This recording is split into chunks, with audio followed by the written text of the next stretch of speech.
All right, ladies and gentlemen. Okay, we are here. We're a day early. We're not at our normal time, so it looks like we could be light a few people tonight. We figured, hey, instead of canceling the thing all the way through, let's do it a night early. So we've got a few people here, and y'all go ahead and just tell me in the chat because it's a smaller group. Let me know what y'all are studying and go ahead and get questions in there. Okay. So our focus is on antebellum politics, but it's really, whatever y'all want to talk about is what we will end up doing. And let's see who's here. Go ahead and introduce yourselves. Let us know what y'all want to discuss. All right, let's hear from some people. Make sure we're not just talking about bots. I mean, we got just a few bots here or something like that. All right, let's see here.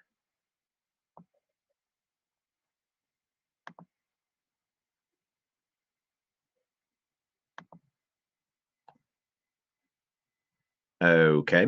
All right. So you just started the Age of Jackson. All right. So give me Lily, Olivia, go ahead and get questions in here. Let's go ahead and get your questions asked. And even if you have multiple questions tonight, okay, since we've got a smaller group, go ahead and if you've got multiple questions, go ahead and ask. Yeah. And even if it's something that you've done already, let's go ahead and get those in there. All right. Well, yeah, let's go ahead and have a discussion. All right, so we're looking at, so as far as this new, now as far as the Industrial Revolution, I'm guessing you're meaning the one, this kind of market revolution that's going on in the 1820s, right? Okay, all right. So Olivia, go ahead and let's turn that into a question. Let's turn that into a question.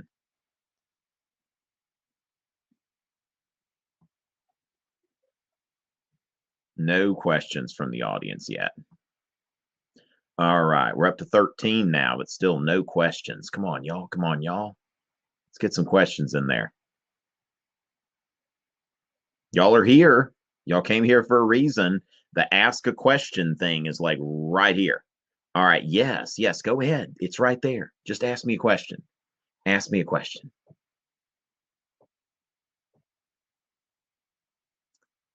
Ask me a question. I don't know if I'm going to have to start dancing here or something like that. Okay. Now, Olivia, now remember, ask your questions here, but since I've only got one question, I'm just going to go ahead and and answer it because I'm just basically practically begging y'all to ask me questions. Okay. Why was there such a sudden turn towards factory life? Now, Olivia, what I would say here is there actually wasn't a sudden turn towards factory life. What I would say is that this is very, very gradual. Okay. So after the Civil War, you're going to see like a really rapid industrialization. But going all the way back to like the 1790s, for example, Alexander Hamilton wanted to see more manufacturing in the United States.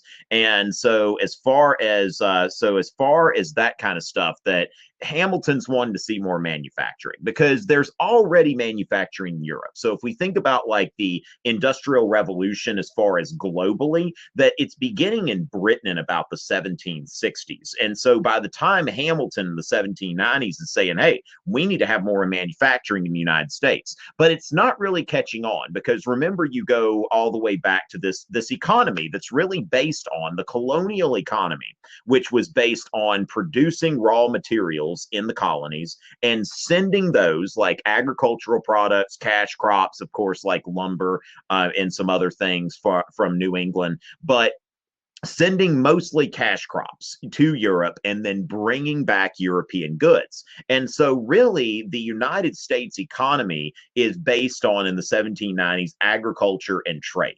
And so what we're looking at in the antebellum period, okay, this period between 1820 and 1860, between the Missouri Compromise and the Civil War, what we're looking at here is kind of a transition, okay, which the United States is still going to remain largely agricultural, especially in the South and the West. You are going to see agriculture. But in the Northeast, there is a turn toward factory life. Now, some of that goes back to, if you think about the War of 1812, all right, so the War of 1812 is a big turning point here because Henry Clay and John C. Calhoun and some other people, they're like, all right, let's go to war with Britain. Okay, we don't have to take this kind of stuff off of them with the impressment and all of that.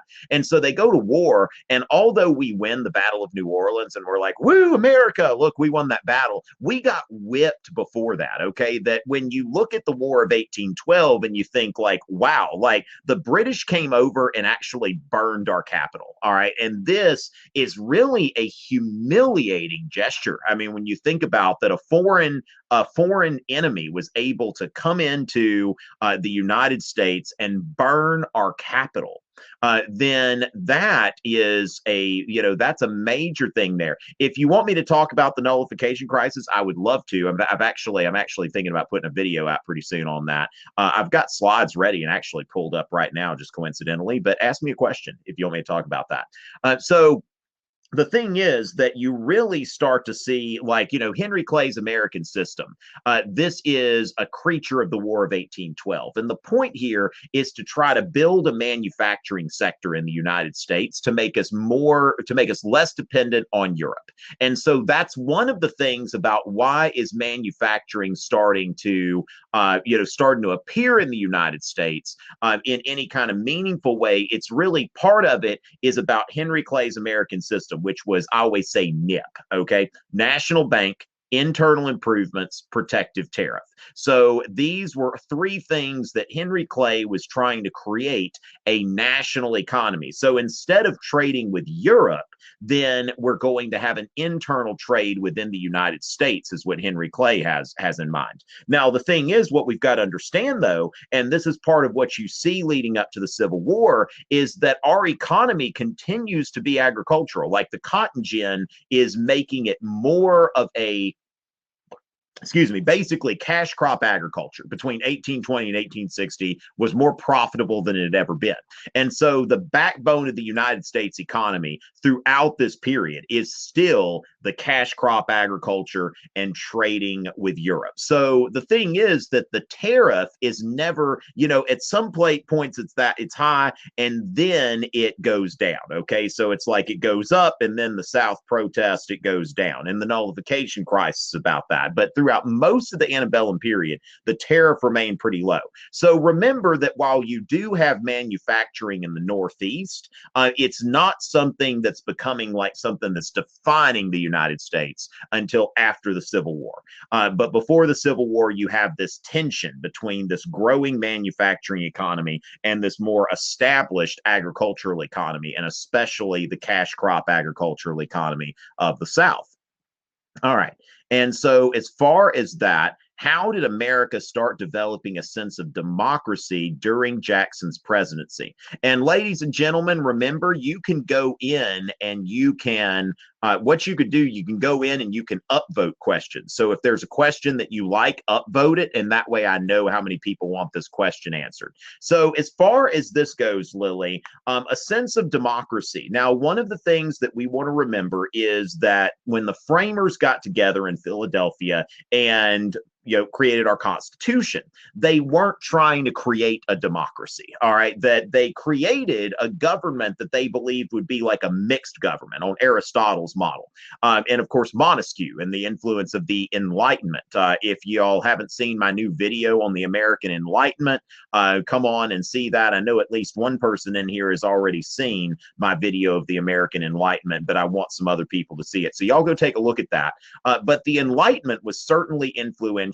like in our Constitution. And Montesquieu, now I didn't mention Montesquieu in my American Enlightenment video, maybe I should have, but that aside, the thing is that we create the House of Representatives, which is elected directly by the voters, but they also created the Senate, which was appointed by the state legislatures. So the whole idea was that this federal government would have a democratic element, but it wouldn't be a democracy per se. Okay, so that's the thing that's very important, that there were democratic elements, but it's not a democracy.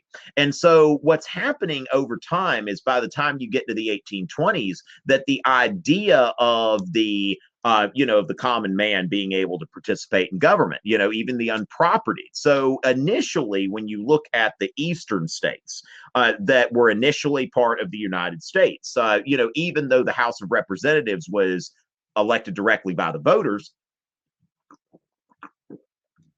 you didn't have, stay hydrated, kids, you didn't have necessarily like universal white male suffrage at that point. And so what happens is people start going west. So as we see states like Tennessee and Kentucky and Ohio, everybody that went to those states, they didn't go to those states because they were wealthy. Okay, they went to those states because they were looking for opportunity. And so when Ohio and Kentucky and Tennessee submitted constitutions, those constitutions were they were universal white male suffrage, that even if somebody doesn't have any property, they can still vote. And so this is something that's coming around in the 1820s, this idea that, that any white male should be able to vote. Now, remember, in the 21st century, people look back at that and they say, well, that's racist, sexist, all of that kind of stuff. But it was progress, okay? Because before that, you only had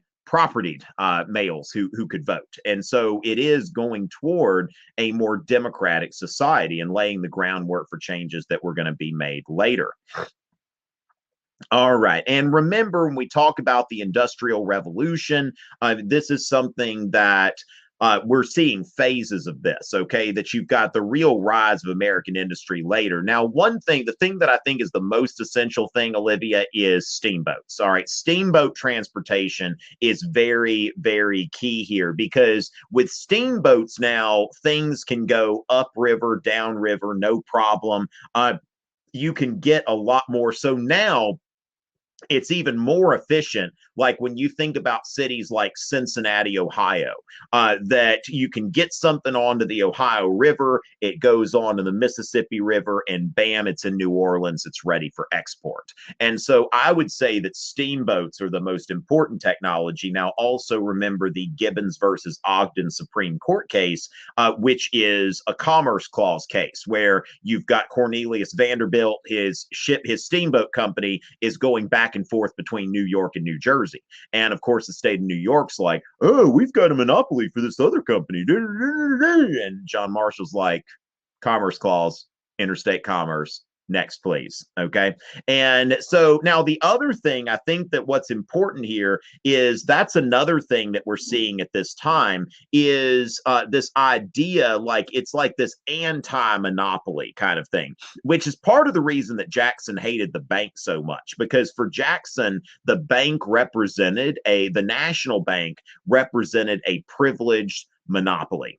And so for Jackson, that was intolerable. So that's another thing about this market revolution, is this kind of like laissez-faire spirit that's in the United States at that time.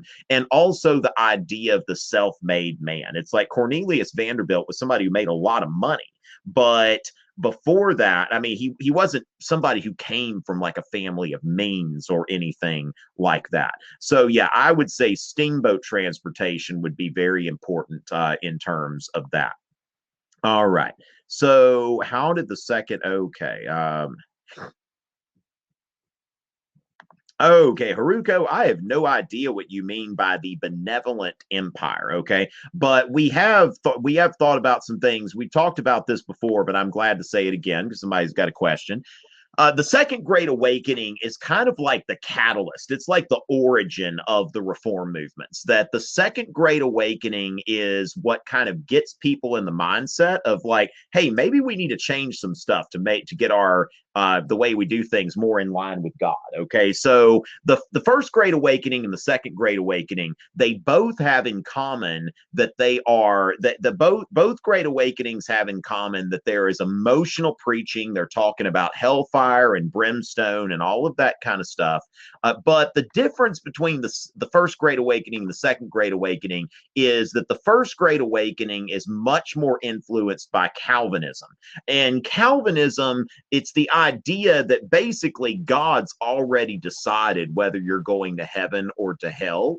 And so, as far as that goes, then what can you do? But basically, sinners in the hands of an angry God. All I can do is think about, like, okay, I mean, I'm thankful that God is, that God is merciful or whatever. But here, when you look at the Second Great Awakening, the Second Great Awakening is more focused on what's called, yes, exactly, that Calvinism is about predestination. Now, the Second Great Awakening is more influenced by a doctrine known as Arminianism. Has nothing to do with the country of Armenia. It's named after a guy, Dutchman, actually, who his name was Jacobus Arminius. I guess that was his like Latinized version of his name. But Arminius was much more focused on the idea that, yes, there's grace. God has grace and all of that kind of stuff. But ultimately, an individual decides whether they're going to go to heaven or hell.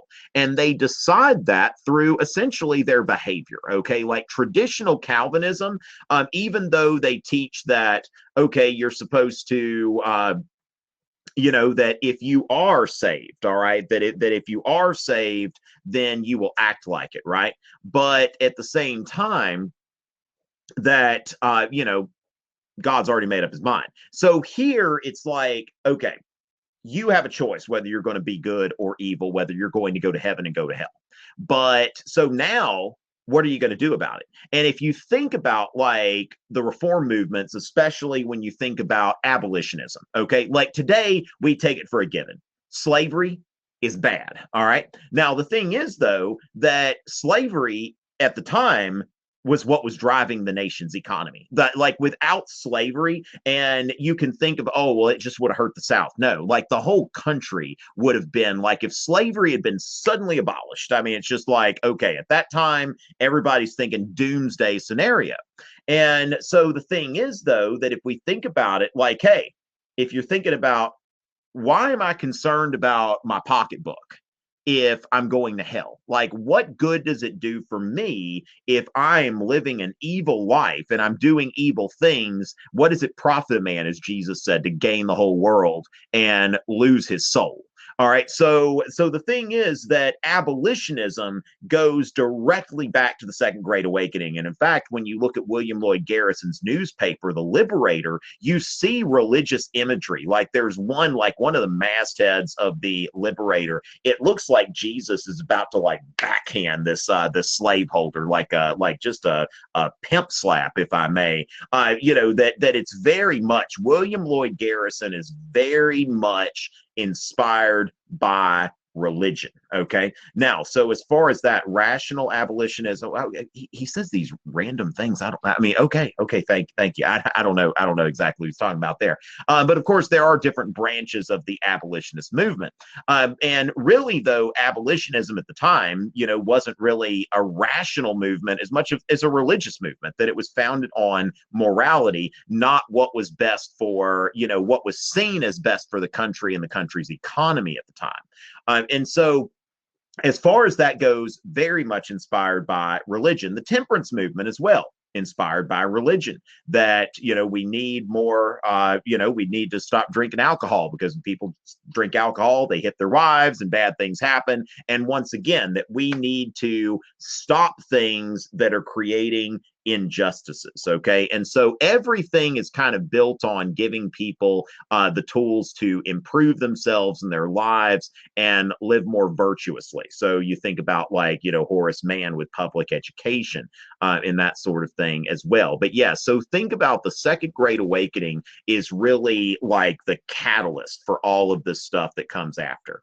All right. So as far as this goes, Sebastian, this would be an example of something like when we get to talking about like Nicholas Biddle and the bank war and all of that kind of stuff. It's interesting stuff, but let me just verify this. I believe when I look through the APUS history course description, it's not going to surprise me if I search and I don't find Nicholas Biddle's name anywhere. Now, it doesn't mean that you can't know it for your own good, okay? But it's not something that you necessarily have to know for the exam, okay? Understanding that Jackson was anti-bank and understanding the Democratic Party's, objections to that and all that, that's something. Now, as far as that goes, that with Jackson, Jackson had, first of all, Jackson's a strict constructionist. Okay. He doesn't really, he didn't think that the national bank was or at least the national bank as it existed at that time, he didn't believe that it was constitutional.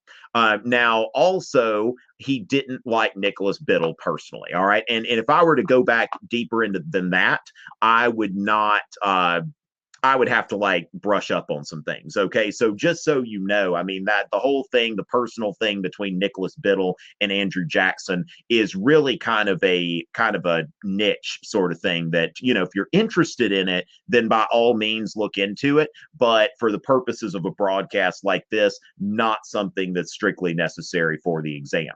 So Jackson, you know, was against the bank, believed it was unconstitutional, violation of the rights of the states. You know, Henry Clay tried to get the bank put in 4 years early and made the 1832 election about the bank. And then Jackson disliked Nicholas Biddle personally, which gave him even more reason to try to shut down the bank. That's about all that you would ever need to know for a survey level of course here. All right. In what ways was the era of good feelings overplayed? I don't know what you're talking about, Olivia, but I think sometimes, you know, when we talk about the era of good feelings, now here's the thing that I think is important: that any kind of era or anything that we go into, okay, so anytime we try to put a stamp on something and put a label on it, there are always going to be things historic, like when we're looking at history, that defy that label. Okay, so somebody says, I mean, we look at this newspaper in Boston. So what happened was James Monroe, the last of the Virginia dynasty, he was elected president, and there were a handful of New England states that didn't vote for him. Well, James Monroe decided to be a big boy, and he decided that he was going to, on his first trip outside of Washington, D.C., this is a man that was from Virginia, but he decided he was going to go up to New England, and he went on a goodwill tour. And people appreciated this. Also, he named John Quincy Adams as his Secretary of State. So the thing is,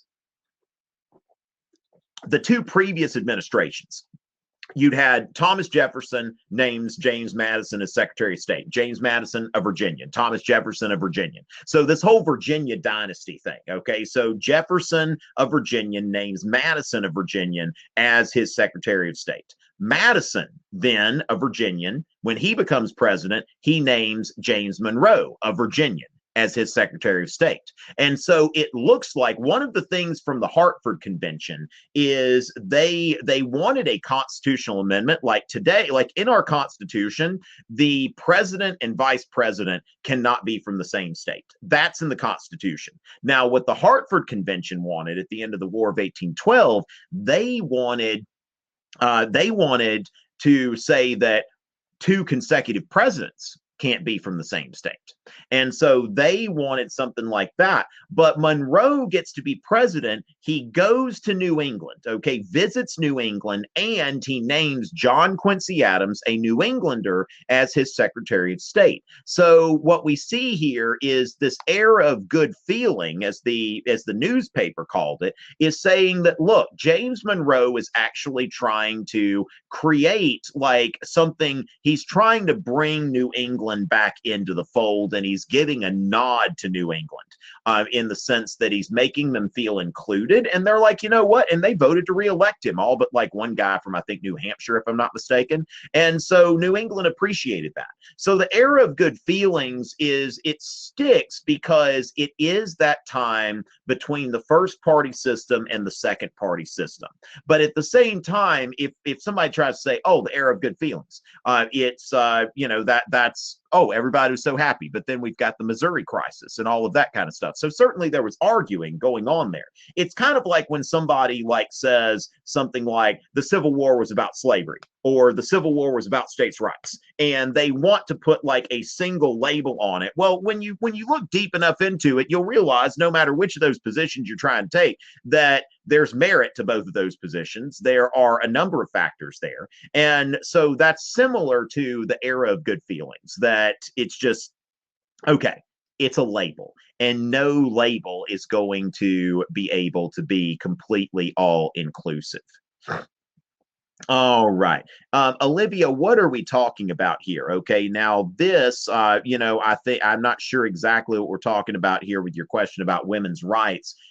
Certainly, we don't see a lot of movement in the 19th century as far as laws and stuff like that. Now, of course, in 1848 is really when you've got the first women's rights convention at Seneca Falls. So, what we have to think about is that before 1848, even though there were feminist movements in Europe, I would say that there weren't like serious feminist movements in the United States. The Second Great Awakening allowed women to attend. Women have always been able to attend church, but I don't think that they're being able to preach or anything like that. So the thing is, though, that I think that at this time, there's not, in 1848, this convention says that we believe that women should have equal rights as men and they should have the right to vote.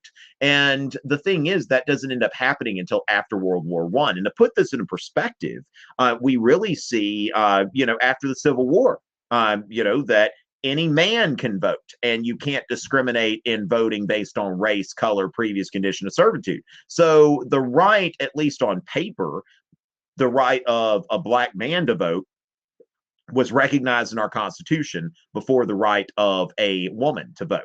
And so I think that now also, though, what we need to note, though, is that in the late 19th century, we do see some things happening as far as women are starting to see, have jobs like teachers and secretaries and stuff like that, which were not like before that. I mean, it's like after, in the late 19th century, you start to see like, more access to education for women. And I think that that's a big deal there. But as far as the era that we're talking about, in the antebellum period, I wouldn't say that there was like a great deal of movement when it comes to women's rights and the law and that sort of thing. All right. All right. Olivia, what we're looking at is let's see. Olivia, what we're looking at with abolitionism. Now, as I mentioned before, that abolitionism is something that was inspired a great deal by the Second Great Awakening. Now, if we look at anti-slavery movements before that, okay, so there weren't really like the abolitionists are like, we want slavery abolished now, we want it abolished everywhere. Now, before that, there were people who were like, they weren't like, oh, yay, slavery or whatever. Like after the American Revolution, the states north of the Mason-Dixon line, most of the states passed gradual emancipation laws, but every state north of the Mason-Dixon line had passed some sort of emancipation law by, I think, like 1803, 1805.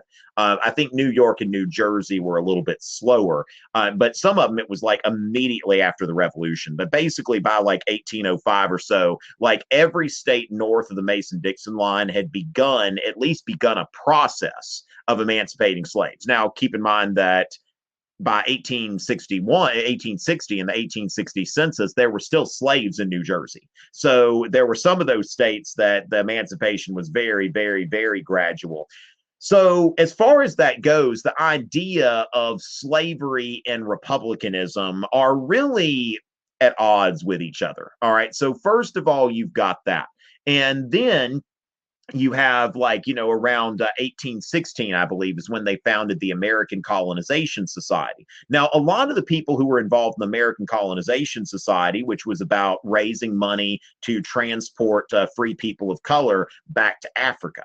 And so that was something that was kind of like, I mean, a lot of these people were slaveholders, like James Madison was a member, Henry Clay was a member. So, there were people who, even if they owned slaves, they were like, okay, maybe we can get rid of this eventually. And then you start to see the abolitionist movement. And this is in the context of the Second Great Awakening, where, look, we don't have any patience for this anymore. We want to take care of this right now. And then, of course, that's going to make people in the South like even more like defensive. All right. Because the one thing about Southerners, if you tell us that we're wrong about something, even if we thought we were wrong before you said that, we just became more right. We're stubborn people, and that tends to happen. I think that's the way everybody is. When that comes down to it, especially if you're a Taurus, then you've got all kinds of stubbornness going on. But and then the other thing we want to note is the free soil movement. Okay, so you've got the abolition movement, and then which is like get rid of slavery now, get rid of slavery everywhere. And then you've got the free soil movement, which is much more about I don't want slavery near me. All right. If slavery is in Alabama, then whatever. But I don't want slavery in Kansas. All right. I don't want slavery in Nebraska. These were people who wanted to move west and they didn't want to be around they didn't want to be around black people. They didn't want to compete with slave labor or anything like that. Okay, so I would say here that yeah, there are a lot of facets to the anti-slavery movement, but I think especially with the abolitionists and thinking about the immorality of slavery, I think people kind of conceded the immorality of slavery even before that, but the idea that we are going to, the idea that we can do something about it. That is directly inspired by the Second Great Awakening. All right. The Kansas-Nebraska Act is another. We'll probably look at that later on because I see that a lot of this stuff here is going to be, is really focused a little bit before that. So we're going to hold off on we'll talk about the Kansas-Nebraska Act later this month. Okay. So I've got the 1850s. I think, if I'm not mistaken, let's see. So yeah, I've got the road to civil war on the 14th, but we can talk about it a little bit next time as well. But I think as far as what I'm seeing here on the questions is a little bit, different there. All right. So as far as that goes, now the role of women in the North different than the role of women in the South. This is not something that I've really ever seen come up on the exam. I'm just going to it's really enough if people are talking about the situations of women in general, but I've never in a course, with this scope, like a survey level course like this, looking into, okay, what was the difference between Northern and Southern women? Now, one thing that you could look into, one of y'all mentioned like the Lowell factories in Lowell, Massachusetts. Okay. So you do have, in the Northeast that women are starting to work in the factories. Now, let's not get confused or anything like that. These are not good jobs that are empowering and oh boy, I get to work in a factory or something like that. Okay, so that's something that I think is pretty important to note. But you don't have Southern women are not on the they're not working in factories and stuff like that because there are none. Now, also, Southern women are, of course, you've got the whole thing with the Southern lady and such, but that's really something that you're going to be more likely to encounter if you're taking like a Southern history course or antebellum history course at the university level and not so much for APUS history, which is just a survey. All right, so then let's take a look here. How did Transcendentalism arise? Okay, now Transcendentalism, there were a number of, and this is the time, if any of y'all have taken AP European history before this, this is a period of time where you've got Romanticism in in Europe that you learned about. And so the Utopian Transcendentalism was one of many kind of literary movements, Utopian just it's in the middle of all that. It's really not something that I've seen as a huge part of the exam lately, but that's something. It's not really an area that I focus much on there because it's really getting into kind of literary movements, stuff like that. But just put it in a box with all of these different movements, which you could also trace this back to the Second Great Awakening. Now, of course, at the same time, there were several transcendentalists that actually ended up converting to Catholicism. But I would put it into that it's really a small, the transcendentalist utopian communities. It's a very small group of people. Now, let me just consult the okay, that's good to know. that I don't see like any mention of the transcendentalist.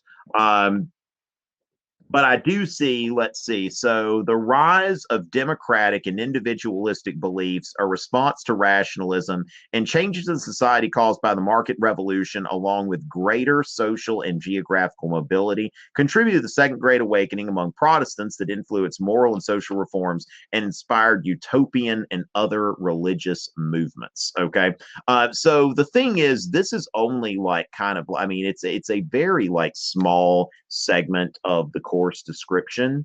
But let me see what this other mention is, and just I don't see the other one anywhere. So well, let's see.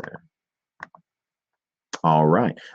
I'll go ahead and paste this into the discussion if it let me copy it. Okay. This is what the course description says. And so it's not like a major part of the course, but it is a response to all of these different things that are going on because a lot of things are changing. It's like, okay, we had this great awakening, there's the market revolution and all of that kind of stuff. And you know what? Let's just go off and sit in a farm somewhere and form a little community and try to, do something. I don't know what I don't know. I'm not much of a utopian, to tell you the truth. All right. Okay, this one here. All right, the National Republicans. Now remember the National Republicans, otherwise known as the Whigs. Now in 1828 and 32, I think by the 1830s they're transitioning in what's known as the Whig Party. But the basically during the era of good feelings, everybody is a Republican. All right, but then after the election of 1824, it's like, okay, Jeffersonians over here, Hamiltonians over here. And so we have the Jacksonian Democrats and the National Republicans, later the Whigs, because that was the opposition party in Britain at the time. And they were like, Andrew Jackson's a king, governing like a king. He's a tyrant, all of that kind of stuff. Now, as far as the political ideologies, a lot of it comes down to, a lot of it's similar to Jefferson and Hamilton. Jackson was a strict constructionist. He was laissez-faire and anti-bank. All right. Whereas the Whigs, and Jackson's a states' rights guy. So strict constructionism, laissez-faire, states' rights, anti-national bank. Whereas the Whigs want to see. Like, now it really comes down to like envision Henry Clay's American system: national bank, internal improvements, protective tariff. What Henry Clay wants to see is a central government that has more of a nationalist approach to things. So is dedicated to building a national economy, is building roads, bridges, canals, is financing this stuff through the national bank, is instituting a protective tariff so that we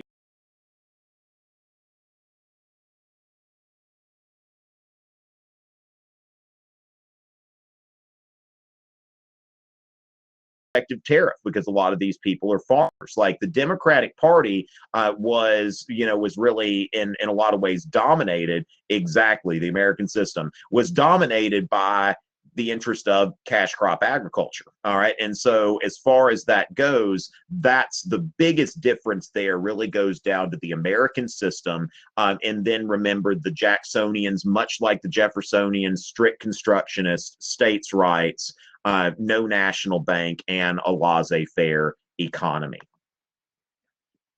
Okay.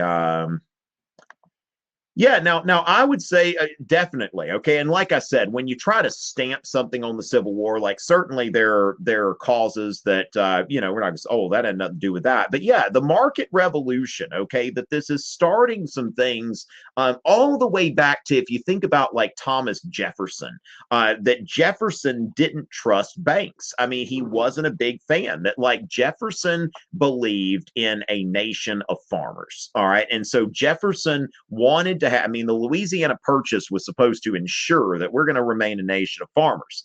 And so the market revolution. Now, this is what's interesting here. There's a book that I've got. Let me go check on this real quick, see if I've got it somewhere where I know where it is. Yeah. This is this is a collection of essays by James McPherson, who is a noted Civil War scholar. Now, as far as that, let's see.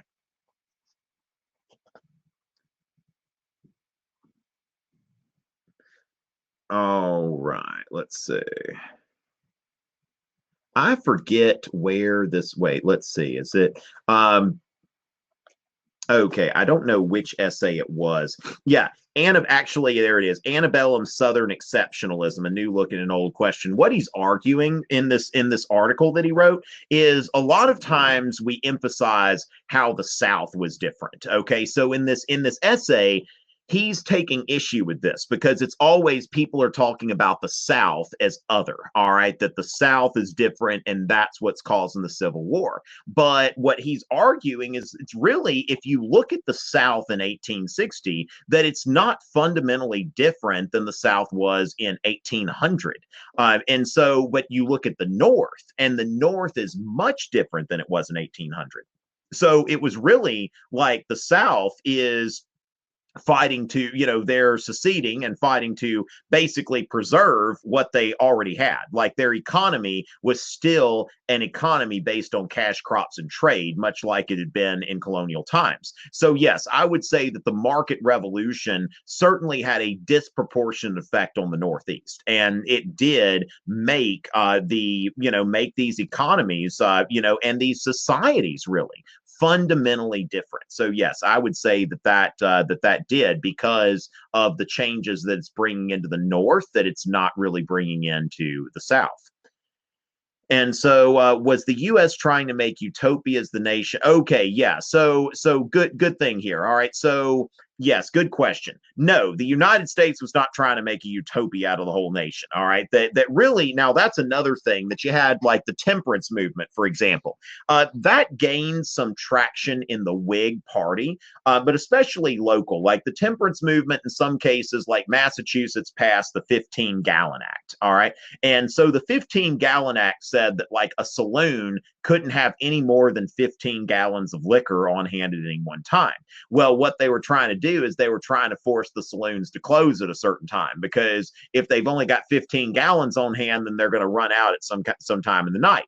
And meanwhile, the wealthier people, they didn't go to saloons. They bought their own liquor, and so they could enjoy it at home. So it was like basically a way to keep the poor from drinking too much. And so, that kind of got political in some cases. And of course, you see where Prohibition in the 1920s, that finally happened as far as a social experiment. But then again, even though the Whig Party, a lot of the politicians were sympathetic to temperance, in 1840, when the Whig Party was like, how do we out Jackson the Democrats? Tippecanoe and Tyler too. All right, that they did this log cabin and hard cider campaign that basically, if I win, then drinks are on me kind of thing. And of course, he got elected. I mean, who wouldn't vote for that, right? And so yeah, as far as and that's why I was saying that, like, I don't see the word transcendentalist appear in the course description. I see a brief reference to utopian communities. It's really, yeah, I mean, odds are you look back at your own family history, and they weren't part of a utopian community. Yeah, this was a very, so these were small groups of people basically trying to separate themselves from society. And it wasn't really a movement of American society itself. Remember that the Democratic Party was really like the dominant party throughout this whole period, which was not on board with these reform movements and that sort of thing. All right. Good question here. The Mason-Dixon line and the Missouri Compromise line, they are not the same. Okay, they are not the same. So the Missouri Compromise line is 3630. And so at the 3630 line, that's basically, it's almost like where I believe, yeah, the line with like Arkansas and Missouri. Now, the Mason-Dixon line is a very, very specific, is a very, very specific boundary. As far as that goes, that is a very specific thing. And that is the boundary between Pennsylvania and Maryland, that was marked out in colonial times. Now, the reason why the Mason-Dixon line is important is because at the time, it's separate. Now, it was important because during the antebellum period, that's the line between like slave states and free states. Maryland was a slave state, and then Pennsylvania was a free state. And so the Mason-Dixon line is kind of like this theoretical line that divides North and South, but literally it divides Maryland and Pennsylvania. Whereas the 3630 line divided, the slave territory and free territory in the Missouri Compromise. Now, both of them can have similar connotations, but they were two different lines. How effective was the spoils system? Well, it was pretty effective for quite a while. Okay, so Andrew Jackson, now this was before civil service. All right, so when you had civil service was introduced, civil service was introduced in the 1880s. All right. So you had civil service, which what civil service is, I am a civil servant. Okay. So I'm a teacher. I had to take an exam to be eligible to be a teacher. I had to get credential. I had to take certain classes. I had to take an exam. I had to get a certificate. And then I can interview for a job. If I get a certain score, then I'm qualified. And then once I'm hired, as long as I do my job properly and don't violate my contract, then I am, once that, then I am able to work. Okay. So I don't lose my job. Like if another governor comes into office and is like, you know what, I'm not a Tom Ritchie fan, fire that guy. Can't do that. Okay. That I'm protected as long as I'm doing my job. Now, when Jackson came in, the president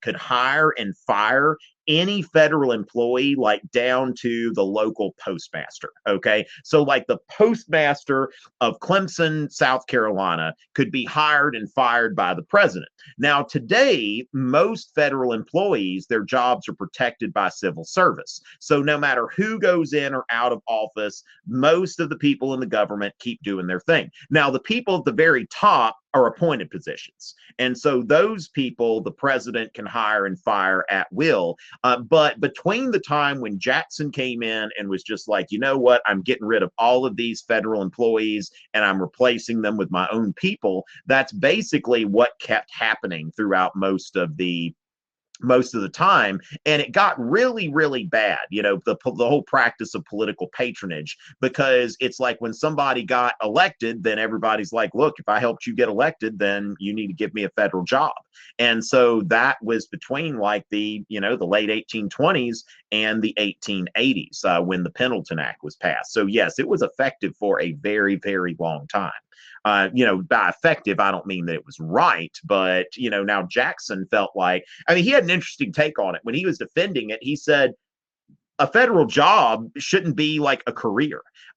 Jackson said, and I think he made kind of an interesting point here, that working for the federal government should not be something that someone thinks that like, this is my job for my entire life. Okay. That they should be thinking of this as a temporary thing, because otherwise you have like a class of civil servants that develops their own interests. So it's a very interesting sort of thing. But yes, it was a very, it was a system that lasted for over 50 years of American politics. Raphael, I was thinking about mentioning this, that yes, the Mormons would be, I would say, like your most lasting utopian community. Now, of course, there are Seventh-day Adventists today, they can trace themselves back to, I believe, the Millerites at that time. So there are some other religious groups that are still around. But the Mormons, now I would say also the Mormons have kind of integrated themselves into American society. They've done a good job with that more recently. I would consider the Mormons one of those utopian communities. And in fact, when you look at the history of Joseph Smith, I've actually got a Book of Mormon over here on my shelf. I don't think the Joseph Smith history is in this one, but there is a copy of the Book of Mormon I've seen with the Joseph Smith history, and that is really fascinating because it goes back to the Second Great Awakening. Like basically, Joseph Smith is confused because his family wasn't like especially religious in the sense that they all went to one church. So Joseph Smith, as a teenager, was, looking at like, is it the Presbyterians? Is it the Baptists? Is it the Methodists? I don't know who's right. And so he goes into the wilderness and he asks God, like, who's right? Which one of these churches is right? And lo and behold, God and Jesus like appear to him right there, and they say none of them are right. In fact, we've got a few things to share with you. And so, Joseph Smith ends up starting his own community, starting a community, a religious community. And of course, at the time, the Mormons went out west. But then, since then, they've built a very successful community out here in Utah, and they are disproportionately represented in the U.S. Senate. I think Mormons make up about like 1.7% of the population, but I think that if I'm not mistaken, last time I checked, like 6 U.S. senators are Mormons. So, I mean, a very, very successful group of Americans that trace their beginnings of their religious sect to this time period and the Utopian community. So, good call there, Raphael. And could the prohibition be considered a violation of the First Amendment? It depends. Now, I'd have to look specifically at what you are talking about, a prohibition. We're really, that's getting into AP government territory. I think that would, that's really getting like, now, because you get into all kinds of like legal stuff there from like, First Amendment, but then again, like, does a person who owns a factory have a right to say, hey, if you're going to work in this factory, you don't join a union? That would be a great question for AP government later on, Ryan. All right. And I would not say that the Second Great Awakening should be considered more or less or something. I mean, it was a religious movement that had an impact on society. That's how I would say, but it certainly did have a social impact. All right, so ladies and gentlemen, looks like we've got your questions answered there. I might have time for one more. I want to remind you, some of you are here because you have subscribed to Fiveable, and some of you are here because your teacher has subscribed to Fiveable for you. But remember, if you are not subscribed to Fiveable, go to fiveable.me and see some information about how you can subscribe, because at a certain point, some of these broadcasts are going to cease to be free.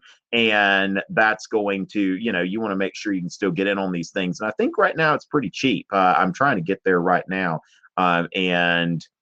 So as far as that stuff there right now, if I go to pricing, let's see what we've got here.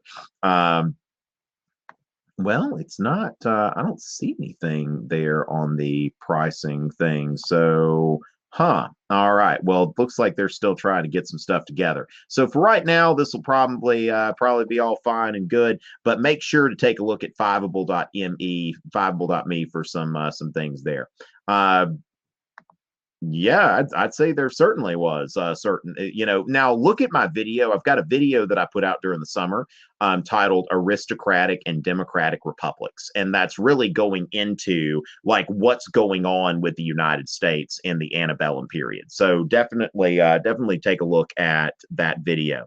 All right. So ladies and gentlemen, hope y'all have a happy Halloween. Be safe when y'all are trick-or-treating tomorrow. And remember that next week we will be back to Wednesday. So next Wednesday at 7 p.m., I've got our title for the thing is Manifest Destiny. We're going to talk about westward expansion, all of that. And of course, answer any other question that you've got, but Manifest Destiny is the title that I'm giving it there. All right, ladies and gentlemen, thanks for joining tonight. Remember to tell your friends about these Fiveable broadcasts, and it is always a pleasure.